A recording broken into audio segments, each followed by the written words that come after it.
Hello friends, good morning. তোমার কাছে মোমো বানার একটা রেসিপি দেখাম নতুন। একটা বাঁধাকপি লিয়ে নেবেন ফ্রেশ।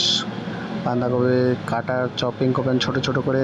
তারপরে মোমো কন্টেনার নিয়ে নেবেন, জল দিয়ে দেবেন। জল টল দেওয়ার পরে জল কিবা হবে, গরম হবে, তেল হবে। আর তাই নিয়ে নেবেন আদাও নিয়ে নেবেন। আদাও চপিং করবেন সুন্দর করে, একদম ছোটো ছোটো স্লাইস করে সেম।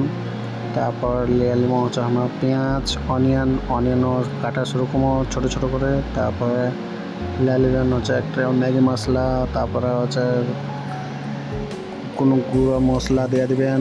তারপর নেবেন অনিয়ন স্প্রিঙ্কল। তারপরে হচ্ছে ময়দা নেবেন, ময়দা মাখিয়ে ডো বানাবেন। ডোর পরে পুরির মতন ছোটো ছোটো সাইজের কীভাবে বানাবেন। তারপরে হচ্ছে মোমো বানাবেন।